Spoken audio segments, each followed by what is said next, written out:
আমার ফেসবুক পেজে অনেকেই মটকা কুলফির পোস্ট দেখে জিজ্ঞাসা করেছিল যে এই মটকা কুলফিটা আমি কিভাবে বানিয়েছি, রেসিপিটা আমি যেন শেয়ার করি। তো চলে এলাম আমি তাদের জন্যই মটকা কুলফির রেসিপিটা শেয়ার করতে। ভিডিওটা শেষ পর্যন্ত দেখো, তবেই কিন্তু রেসিপিটা ভালোভাবে বুঝতে পারবে। কুলফি বানানোর জন্য আমার লাগবে 2 প্যাকেট দুধ, কিন্তু 2 প্যাকেট দুধের বদলে আমি তোমাদেরকে এই দুধের প্যাকেটটা দেখাচ্ছি এই কারণে, তোমরা চাইলে কিন্তু রেড কাউয়ের এই প্যাকেটের দুধটাও নিতে পারো, আবার আমুলের তাজাও নিতে পারো, আবার আমুলের গোল্ডও নিতে পারো। তবে যাই নাও, গুঁড়ো দুধ কিন্তু লাগবেই। আর তার সঙ্গে লাগবে মেন ইনগ্রেডিয়েন্টস সেটা হচ্ছে কাস্টার্ড পাউডার, যেটা কিন্তু ভ্যানিলা ফ্লেভারেরই হতে হবে।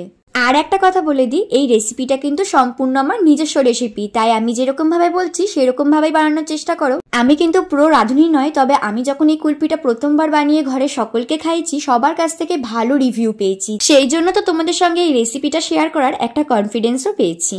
ভিডিও করার তো অনেক ইচ্ছা, কিন্তু ভিডিও করার মতন আমার কাছে সেরকম কোনো সেটআপ নাই। সেই জন্য আমি এক হাতে ফোন ধরে ভিডিও করছি আর এক হাতে রেসিপিটা তোমাদের সাথে শেয়ার করার চেষ্টা করছি, তবে ভালোভাবে যাতে তোমরা বুঝতে পারো।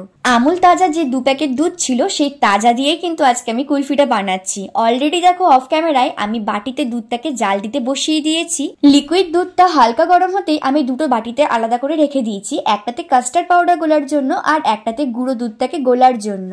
গরম দুধ বলতে সেরকম গরম না যেটাতে হাত দিতে পারবে না, হাত দিতে পারবে এরকম ধরনের গরম দুধে আমি গুঁড়ো দুধটাকে মিক্সড করে এই লিকুইড দুধের সাথে ভালোভাবে মিশিয়ে দিয়েছি। তোমরা যদি আমার ভিডিওটা ভালো করে দেখে থাকো তাহলে আশা করি বুঝতে পারবে। আর এটা করার কারণ হচ্ছে এই লিকুইড দুধটা যেন আরো বেশি করে ঘন হয়। আর কাস্টার্ড পাউডার গুলতে আমি বাটিতে যে দুধটা আগে থেকে সরিয়ে রেখেছিলাম, সেই দুধটা যত ঠান্ডা হবে কাস্টার্ড পাউডার গুলতে ততটাই সুবিধা হবে। কারণ এর আগে আমি একটা ভুল করেছিলাম, সেই ভুলের কথা না হোক পরে আসছি।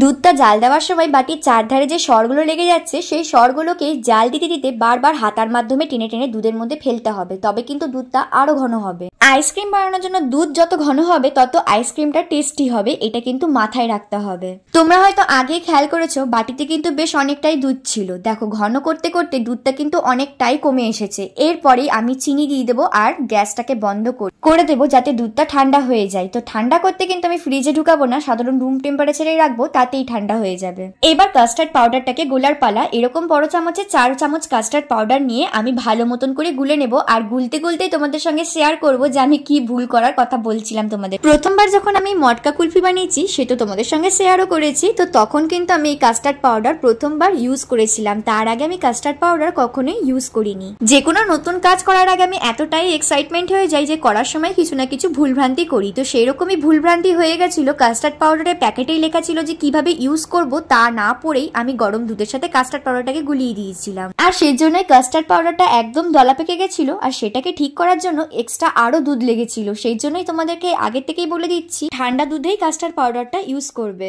ভিডিও দেখে তোমরা হয়তো বুঝতেই পারলে যে সমস্ত কাস্টার্ড পাউডারটা দুধের সাথে ভালো করে মিক্সড করে দিয়েছি। এরপরে একটা ডালকাটা দিয়ে ভালোভাবে সবটাকে ঘুটে নিতে হবে। তারপরে এই কাস্টার্ড পাউডার মিক্সড করা দুধটাকে একদম হালকা আছে একটু গরম করে নিতে হবে। এমনই গরম যেটা হাত দেওয়া যাবে সেরকম গরম, অত্যাধিক গরম করতে যাবে না, তাহলে কিন্তু জমে যাবে, মানে সব দলা পাকিয়ে যাবে। আর এটার ঘনত্বটা দেখেছো তো, এরকমই কিন্তু ঘন করতে হবে, মানে মোটা করতে হবে, তবেই কিন্তু ভালো আইসক্রিম হবে। ও একটা কথা তো বলতে ভুলেই গেছি, তোমরা চাইলে কিন্তু কিশমিশ, কাজু বাদাম, আমার মতন কাঠবাদাম, আবার পেস্তা বাদাম যাই ইচ্ছা হোক তোমরা চাইলে দিতেই পারো। এরপর সবটাকে ঠান্ডা করে নেওয়ার পর চাইলে ফ্রিজেও রাখতে পারো, আবার চাইলে বাইরেও রাখতে পারো, কিন্তু একদম যখন ঠান্ডা হয়ে যাবে তখন এরকম আমার মতন চায়ের কাপে কিংবা যেটাতে তোমাদের ইচ্ছা আইসক্রিম বানানো সেখানে ঢেলে নিয়ে সারা রাত ডিপ ফ্রিজে রেখে দাও, তাতে কিন্তু আইসক্রিম রেডি। আমার এই আইসক্রিমের রেসিপি দেখার পর যদি কেউ বাড়িতে বানিয়ে ট্রাই করো, তাহলে অবশ্যই খাওয়ার পর আমাকে একবার কমেন্টস করে জানিয়ে যেও যে কেমন খেতে লাগলো। আর হ্যাঁ,